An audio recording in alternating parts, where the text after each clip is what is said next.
नमस्कार, bulletin news देख रहे हैं आप और मैं हूं राज पाठक। वक्त हो चला है हमारी खास कार्यक्रम संवाद का।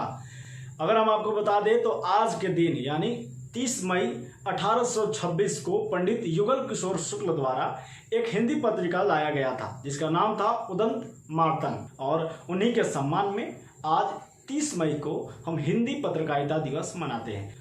और आज हम बात करने वाले हैं पत्रकारिता में हिंदी साहित्य की दशा दिशा के बारे में और पत्रकारों की जो व्यथा है उनके बारे में। और इन तमाम मुद्दों पर बात करने के लिए हमारे साथ में हैं जामिया के हिंदी साहित्य के शिक्षक सुशील कुसुमाकर और मीडिया शिक्षक और समीक्षक अरुणेश द्विवेदी। सर स्वागत है आप दोनों का। शुक्रिया आपका, धन्यवाद। अरुणेश सर, सवाल आपसे होगा कि आज की वर्तमान पत्रकारिता जहां पर लोगों से ये सुनने को मिलता है कि ये पत्रकार या ये अखबार या ये चैनल किसी पार्टी का सपोर्टर है या फिर बिक चुका है, लेकिन एक समय ऐसा भी था जब हमारे देश के कई महान हस्ती, चाहे बात करें गणेश शंकर विद्यार्थी की, माखनलाल चतुर्वेदी की, महात्मा गांधी की या पंडित जवाहरलाल नेहरू की, तो ये महान विभूति हमेशा सच्चाई के लिए पत्रकारिता करते थे। लेकिन कहीं ना कहीं आज की जो पत्रकारिता है वो प्रोफेशनल दौर में चली गई है, या यूं कहें तो कमीशन और पेड वाली जो बात है वो सामने आती है। सर, सवाल यही है कि जो पहले की हमारी स्वर्णिम इतिहास रही है पत्रकारिता की, और आज कहीं ना कहीं ऐसे शब्द हमें सुनने को मिलते हैं, इस पर आप क्या कहें? धन्यवाद राज, मुझे अपने कार्यक्रम में बुलाने के लिए। और आज हिंदी पत्रकारिता दिवस है। 30 मई 1826 को पहला हिंदी का समाचार पत्र उद्दंड मार्तंड आया था। पंडित युगल किशोर शर्मा जी ने इसे निकाला था। और आपका जो सवाल है वो अपने आप में बहुत ही महत्वपूर्ण सवाल है, क्योंकि हिंदी पत्रकारिता का इतिहास बेहद स्वर्णिम रहा है, बहुत शानदार रहा है। और जैसा कि आपने जिक्र किया, गणेश शंकर विद्यार्थी से लेकर के जवाहरलाल नेहरू तक, महात्मा गांधी जी, तो हमारे देश की महान विभूतियों ने पत्रकारिता को आधार बना करके स्वतंत्रता संग्राम की लड़ाई लड़ी है। और हमारे देश के नागरिकों को जागरूक करने में ऐसे बड़े महान पत्रकारों का बहुत बड़ा योगदान रहा है। लेकिन इतिहास जितना शानदार है और वर्तमान उतना ही धूमिल है, क्योंकि आपने जो जिक्र किया कि अब हमारी पत्रकारिता में प्रोफेशनलिज्म आ गया है। तो एक ज़माने में, यानी अगर हम इतिहास की बात करें तो पत्रकारिता को मिशन मोड में माना जाता था कि ये पत्रकारिता करना मिशन की तरह काम करने जैसा होता है। आजकल प्रोफेशनलिज्म आ गया है, मैं आपकी इस बात से सहमत हूँ। और बल्कि एक कदम आगे बढ़ते हुए मैं ये कहना चाहूँगा कि आजकल जो है कमीशनलिज्म आ गया है। कमीशन के बेसिस पर न्यूज़ स्टोरीज़ आती हैं और उनको पब्लिश किया जाता है। टीवी चैनलों की बात करें तो बहुत से स्ट्रिंगर जो होते हैं, पार्ट टाइम करेस्पॉन्डेंट होते हैं, जो कि दूर दराज के इलाकों में, ज़िलों में, तहसील में अपनी सेवाएं देते हैं। उनको पर स्टोरी के अनुसार पेमेंट किया जाता है। जैसे एक LIC के एजेंट को पेमेंट किया जाता है कि उसने कितनी पॉलिसी की, उसी के बेस पर उनका कमीशन तय होता है। तो इसी तरह का कमीशन हमारे जो है स्ट्रिंगर्स लोगों के लिए भी तय होता है। तो कहीं ना कहीं प्रोफेशनलिज्म तक अगर बात रहती तो अच्छा था, लेकिन ये जब तक कमीशनलिज्म आ गया है तो ये एक बेहद चिंताजनक स्थिति है वर्तमान पत्रकारिता की। और हम आज हिंदी पत्रकारिता की दशा और दिशा पर बातचीत कर रहे हैं, मंथन कर रहे हैं। तो मुझे ऐसा लगता है कि हिंदी पत्रकारों को इसके लिए आगे आना चाहिए, अपने इतिहास से सीखना चाहिए, और जो स्वर्णिम इतिहास रहा है उसी परंपरा को आगे बढ़ाते रहना चाहिए। बिल्कुल। अगर बात करें हिंदी साहित्य की तो सर सवाल होगा सुशील सर आपसे कि आज की जो पत्रकारिता है, आज की जो अखबार है, उसमें कहीं ना कहीं हिंदी साहित्य, हिंदी शब्दों के जगह पर अंग्रेजी शब्दों का इस्तेमाल किया जा रहा है। अगर बात करें नवभारत टाइम्स की तो आज के दौर में हिंदी साहित्य पे चर्चा नहीं हो रही है, इसकी क्या वजह हो सकती है? राज, जहाँ तक जो आपने जिक्र किया कि हिंदी समाचार पत्रों में अंग्रेजी के शब्द आ गए हैं या फिर साहित्य जो है कम हो गया है, ठीक है। इसके बारे में ये कह सकते हैं, इसकी वजह यह है कि साहित्य तो पैसा बहुत ज़्यादा नहीं देता ना। दूसरा ये है कि जब हर चीज़ प्रोफेशनलिज्म हो गई है और प्रोफेशन से जुड़ गया है, और मिशन के बजाय और एक विचारधारा वैचारिकता के बजाय अगर पैसा महत्वपूर्ण हो गया, धन महत्वपूर्ण हो गया है, तो वहाँ पे साहित्य की चीज़ें ख़त्म हो गई। दूसरा यह है कि आज के दौर में जो संपादक हैं ठीक है। बेसिकली साहित्य के उस तरह से संपादक अब नहीं रहे, ठीक है, जैसे पहले थे। एक ज़माने में रघुवीर सहाय थे, ठीक है। तो रघुवीर सहाय जब दीवान में रहे हैं जिस समय, तो वहाँ उनका अपना एक विज़न था, एक उनका कंसर्न था, सोशल कंसर्न था, लिटरेचर से कंसर्न था और राजनीति से कंसर्न था। तो उस हिसाब से साहित्य को जगह मिलती रही। आपको अगर याद होगा कि आप जनसत्ता के पुराने अंक या फिर हिंदुस्तान के पुराने अंकों को निकाल के देखेंगे, तो बाकायदा लगभग एक पेज, कम से कम एक पेज तो हर समाचार पत्रों में साहित्य के लिए रखा जाता था और रखा जाता था। लेकिन अब वो चीज़ें खत्म हो गई, क्योंकि साहित्य पैसा नहीं दे सकता है ना, ठीक है। साहित्य, और जहाँ तक आपने अंग्रेजी के शब्दों और भाषा को लेकर बात की है, तो देखिए समाचार पत्रों और हिंदी पत्रिकाओं या किसी भी पत्रिका का एक मोटो यह भी रहता था, क्योंकि एक मोटो यह भी रहा है कि उससे लोग भाषा सीखते थे। अभी कुछ समय पहले तक और शायद आज भी यह चीज़ है कि जिसको अगर हिंदी भाषा सीखनी है तो उसे जनसत्ता पढ़ना चाहिए, ठीक है।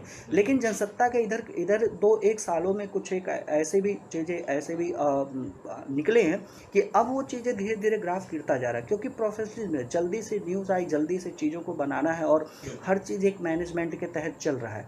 तो इसलिए जनसत्ता में भी अब साहित्य की जगह थोड़ी थोड़ी कम होती जा रही है। हालांकि उसका रविवारी अभी भी आता है और सारी चीज़ आती है, लेकिन अब और दूसरा ये कि विज़न होना ज़रूरी है।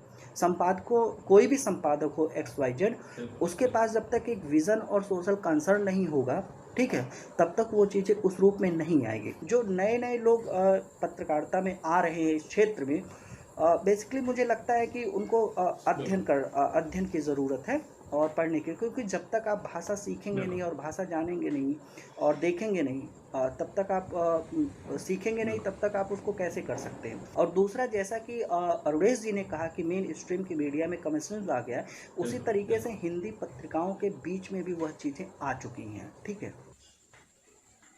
बिल्कुल। अगर डिजिटल मीडिया की बात करें तो अरुणेश सर, आपसे सवाल होगा कि आज का दौर डिजिटल मीडिया का आ चुका है। इसकी वजह से ये देखने को मिलता है कि कई अखबारों में, कई हिंदी पत्रिका जो हैं, उनकी सर्कुलेशन जो है वो कम हो गई। तो क्या आने वाले समय में हिंदी पत्रिका और अखबारों पर इस पर ज़्यादा प्रभाव पड़ेगा? आने वाले समय में अखबारों का क्या भविष्य देख रहे हैं आप? देखिए, ऐसा है कि वर्तमान दौर डिजिटल मीडिया का दौर है और ये बात बिल्कुल सच है। और ये जो डिजिटल मीडिया है, इसी को आप न्यू मीडिया भी कह सकते हैं। और इसने परंपरागत मीडिया, यानी जो ट्रेडिशनल मीडिया है, प्रिंट मीडिया उसका पार्ट है, उसको एक बहुत बड़ा कंपटीशन दिया है और बहुत ही टफ कंपटीशन दिया है। तो मेरा ऐसा मानना है कि हिंदी पत्र पत्रिकाओं की अगर बात करें तो हमारे देश में पत्रिकाओं की संख्या लगातार घट रही है। और एक ज़माना था कि जब पत्रिकाएं बहुत ही प्रसिद्ध हुआ करती थी। अगर इतिहास की बात करें तो बहुत सी भारतेंदु हरिश्चंद्र जी ने बहुत अच्छी पत्रिकाएं निकाली, महावीर प्रसाद द्विवेदी जी ने निकाली हैं, माखनलाल चतुर्वेदी जी ने निकाली हैं। तो आपको ये बात समझना होगा कि किस तरीके से पत्र पत्रिकाओं का कितना स्वर्णिम इतिहास रहा है और इससे क्या जो है वर्तमान में हम क्या सीख सकते हैं। अभी भी हंस जैसी सामाजिक सांस्कृतिक पत्रिकाएं हैं जिनका प्रकाशन हो रहा है, लेकिन उनकी संख्या लगातार कम हो रही है और इसका मुझे लगता है कहीं ना कहीं पाठक भी जिम्मेदार है, क्योंकि पाठकों की संख्या भी लगातार कम होती जा रही है। तो डिजिटल मीडिया आ जाने के बाद निस्संदेह मीडिया के सामने, खासतौर पर परंपरागत मीडिया यानी न्यूज़पेपर इंडस्ट्री के सामने बहुत बड़ी चुनौतियां हैं। और मुझे लगता है कि न्यूज़पेपर भी अपने आप को अपग्रेड कर रहे हैं, समय के अनुसार वो भी डिजिटल प्लेटफॉर्म पर आ रहे हैं। ई पेपर है और इसके अलावा उनके अपने ऐप हैं जिसके आधार पर वो न्यूज़ स्टोरीज अपने पाठकों को दे रहे हैं। तो डिजिटल मीडिया के साथ कदम से कदम बढ़ाकर हमारे प्रिंट मीडिया के जो लोग हैं वो उनकी पूरी यही कोशिश है। लेकिन कहीं ना कहीं जो न्यूज़पेपर का फ्यूचर है वो मुझे लगता है कि और कठिन होने जा रहा है और टफ होने जा रहा है। उसकी वजह शायद यही है क्योंकि अब जो यूथ है हमारी कंट्री का, वो लगातार डिजिटल मीडिया पर ही फोकस कर रहा है। वो न्यूज़पेपर ख़रीद के पढ़ने के बजाय उस न्यूज़पेपर का ऐप डाउनलोड कर लेता है और उसी ऐप को क्लिक करके जो जिस भी फील्ड में उसको इंटरेस्ट है, पॉलिटिक्स हो गया, एंटरटेनमेंट हो गया, स्पोर्ट्स हो गया, तो उस पेज पर जाकर सीधे वो खबरों को पढ़ रहा है। तो मुझे लगता है कि साहित्यिक पत्रिकाओं की बात अगर आपने जो किया अपने सवाल में, तो साहित्यिक पत्रिकाओं का जो इतिहास रहा है वो बहुत ही अच्छा रहा है, लेकिन वर्तमान उतना अच्छा नहीं है। बहुत सी पत्रिकाएं अब उनका प्रकाशन बंद हो गया है और नई पत्रिकाएं भी उतनी नहीं आ रही हैं। तो इसके लिए अब किसको दोष दिया जाए, ये अपने आप में एक बड़ा सवाल है। और कहीं ना कहीं कुछ पत्रिकाएं तो सिर्फ निहित स्वार्थ के लिए चल रही हैं कि उनको DAVP के पैनल में रहना है ताकि सरकारी विज्ञापन मिलते रहें, और इस तरीके से साल भर में वो 2 बार या 3 बार छप जाती हैं। तो कहीं ना कहीं जो साहित्यिक सरोकार थे, सामाजिक सरोकार थे पत्रकारों के, वो लगातार कम हो रहे हैं, और यही एक चिंता की बात है। सर, अगर हम साहित्य की बात करें, अगर हिंदी साहित्य, हिंदी पत्रकारिता की बात करें, तो हमें बचपन में ये बताया जाता था कि अगर अपने भाषा को सुधारना है, हिंदी को सुधारना है, तो अखबारों को पढ़ो और न्यूज़ चैनलों को देखो। मगर आज के समय में जो पत्रकारिता हो रही है, जो भाषा का प्रयोग हो रहा है चैनलों में, अखबारों में, ऐसी स्थिति में क्या समाज पर इसका सकारात्मक प्रभाव पड़ रहा है? आज के समय में अगर बात करें तो कहीं ना कहीं हिंदी साहित्य पूरे चैनल से, पूरे अखबारों से गायब कर दिया गया है। तो क्या आने वाले समय में साहित्य की बात, हिंदी की बात अखबारों में या फिर न्यूज़ चैनलों में नहीं होगी? क्या भविष्य देख रहे हैं? देखिए, बात आपकी बिल्कुल सही है। मैंने अभी कहा कुछ देर तो पहले ही कहा कि एक सबसे बड़ा टैगलाइन हुआ करता था कि जो हिंदी साहित्य पढ़ने जाता था MA में, उससे कहा यह जाता रहा है कि अगर आपको हिंदी भाषा सुधारनी है और लिखना आपको सीखना है, तो कम से कम समाचार पत्र यानी जनसत्ता आप ज़रूर पढ़ें, ठीक है। और ख़ासतौर पे UPSC वाले हिंदी अगर उनको सुधारनी होती थी तो जनसत्ता पढ़ते थे। हिंदी और अंग्रेज़ी का एक अंग्रेज़ी का द हिंदू और हिंदी का जनसत्ता, ये 2 पेपर बहुत महत्वपूर्ण रहे। और जनसत्ता मैं भी हाल तक लेता रहा हूँ, लेकिन पिछले 2 सालों से मैंने जनसत्ता भी बंद कर दिया, ठीक है। क्योंकि वो जो आप भाषा और शब्दों के चयन के स्टैंडर्ड को लेकर बात की ना, उससे दिक्कत है। दिक्कत ये है कि हिंदी पत्रकारिता में एक पीढ़ी वह थी जिसका अपना सोशल कंसर्न था, ठीक है। सोशल कंसर्न था, एक विचारधारा थी, एक वैचारिकता थी, और उसकी अपनी एक जिम्मेदारी थी। ऐसा बिल्कुल भी नहीं है कि आज भी लोगों में जिम्मेदारी है, लेकिन जैसा कि प्रोफेशनलिज्म आने के बाद और फिर हर चीज़ बिल्कुल जल्दी में होने के बाद, टेक्नोलॉजी तो आई है, टेक्नोलॉजी ने सुविधाएं प्रदान की हैं, लेकिन उस टेक्नोलॉजी के माध्यम से के आने के बाद भी कुछ चीज़ें गड़बड़ी हुई। कि आज के दौर में एक चीज़ मैं देखता हूँ, कुछ लोग हैं परिचित हैं जो पत्रकारिता कर रहे हैं और मेन स्ट्रीम में हैं, कहीं भी जाते हैं ऑन द स्पॉट खड़े खड़े रिपोर्ट बनाते हैं और उसके बाद उसको भेज देते हैं। जो रिपोर्ट आप भेजते हैं तो आप डिजिटल माध्यम से भेजते हैं, व्हाट्सएप से भेजते हैं, कहीं से भी भेजते हैं। आपने जो कुछ भी लिखा, क्योंकि जो एडिटर डेस्क पर एडिटर बैठा उसको तुरंत लगाना है, ठीक है, उसने तुरंत लगा दिया, उस पर गहन अध्ययन। और पहले क्या होता था, जो पहले के लोग बताते हैं कि रिपोर्टर जो रिपोर्ट लिखता था हाथ से रिपोर्टिंग करता था, हाथ से देखता था, फिर एडिटर देखता, उसमें काट छांट करता था, तो भाषा भी दुरुस्त कर सकता था। कि पहले के संपादक या पत्रकारिता में अधिकतर वो लोग हुआ करते थे जो साहित्य पढ़े हुए होते थे, या फिर साहित्य से जिनका सरोकार था, या साहित्य से लोग जुड़े हुए थे। जैसे रघुवीर साहब खुद एक कवि थे, अज्ञे ने भी अपनी पत्रिका निकाली, प्रतीक निकाला, उनकी अपनी पत्रिका थी, वह भी एक साहित्यकार थे, उनका साहित्य संबंध। लेकिन आज के दौर में अगर आप वर्तमान बिल्कुल करंट अगर देखते हैं, तो पूरे पत्रकारिता के समूह में देखिए कितने साहित्यकार हैं, कितने रचनाकार हैं, कितने लोग साहित्य की फील्ड से पत्रकारिता में गए हैं, ठीक है। मुश्किल से 10-12 नाम गिने चुने मिल जाएंगे। इसका एक पहलू यह भी है कि हिंदी पत्रिकाएं आर्थिक संकट से भी जूझ रही हैं, ठीक है। तो और कुछ ऐसी भी कुछ पत्रिकाएं ऐसी हैं जिनका अपना पब्लिश करने का, निकालने का, उसके संपादक का मोटो जो है सबका अपना अपना होता है, ठीक है। ये मसला। बिल्कुल, जाते जाते एक आखिरी सवाल अरुणेश सर आपसे होगा, क्योंकि हमारा एक चर्चा ये भी था कि पत्रकारों की जो व्यथा है, अगर हम बात करें आज के दौर में जहां पर ग्राउंड रिपोर्टिंग को पूरी तरीके से खत्म कर दिया गया है, सिर्फ स्टूडियो जर्नलिज्म हो रहा है, आने वाले समय में क्या ग्राउंड रिपोर्टिंग पूरी तरीके से खत्म कर दिया जाएगी और सिर्फ स्टूडियो जर्नलिज्म होगा पत्रकारिता के नाम पर? क्या भविष्य देख रहे हैं आप इसका, और इसका समाधान आप फिर कैसे देते हैं? देखिए, कमी तो संपादकों के स्तर पर है।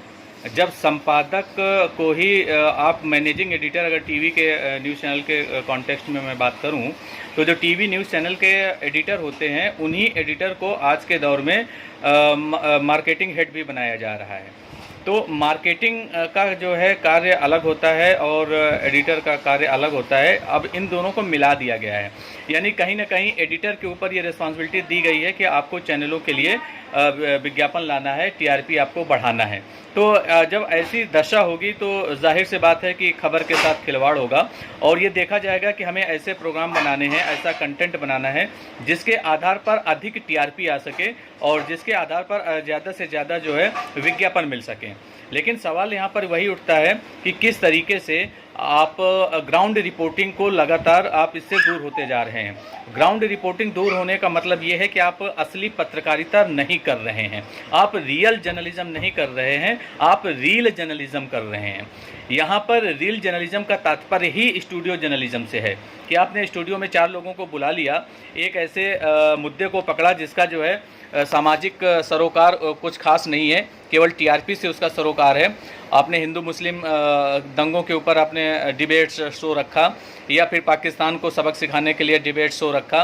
तो इस तरीके से आप कंटेंट डिसाइड करते हैं ताकि टीआरपी मिले और लोग इससे उत्तेजित होते हैं। कहीं ना कहीं ये एजेंडा का भी हिस्सा होता है और बल्कि मुझे लगता है कि प्रोपोगंडा का हिस्सा होता है।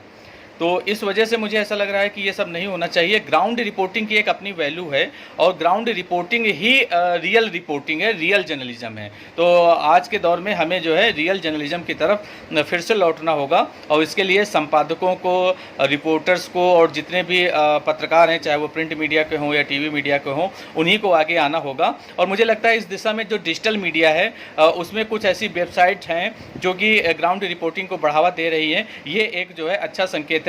लेकिन जो मुख्य धारा का मीडिया है उसको भी अब स्टूडियो पर बैठने के बजाय फील्ड में निकलना होगा, फील्ड रिपोर्टिंग करनी होगी, ग्राउंड रिपोर्टिंग करनी होगी और जो गांव की समस्याएं हैं, गांव के मुद्दे हैं, किसानों के, बेरोजगार युवाओं के या फिर मजदूरों के, उन मुद्दों को भी हाईलाइट करना होगा। मीडिया की ये जिम्मेदारी बनती है। बहुत बहुत धन्यवाद आपका हमारे साथ जुड़ने के लिए और इस हिंदी पत्रकारिता दिवस पर तमाम मुद्दों पर बात करने के लिए। सर बहुत बहुत धन्यवाद। धन्यवाद राज। शुक्रिया राज। तो दोस्तों ये थे हमारे साथ अरुणेश सर और सुशील सर, जिन्होंने बताया कि हिंदी साहित्य किस तरीके से पत्र और पत्रकारिता से गायब होते जा रहे हैं और सिर्फ भाषा के नाम पर कुछ भी बोला जा रहा है। इस पर एक बहुत बड़ा चिंता का विषय है।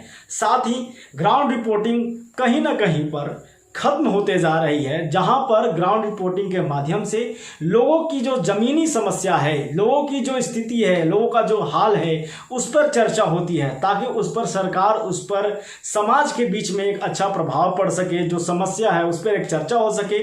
मगर वो कहीं ना कहीं स्टूडियो जर्नलिज्म के नाम पर खत्म होते जा रही है। के लिए इतना ही। देश दुनिया की तमाम बड़ी खबरों के लिए देखते रहिए बुलेट न्यूज। अगर आप फेसबुक पे देख रहे हैं तो हमारे पेज को लाइक कर लीजिए, यूट्यूब पर हैं तो हमारे चैनल को सब्सक्राइब कर लीजिए ताकि हर खबर आप तक यूं ही पहुंचाते रहें। धन्यवाद।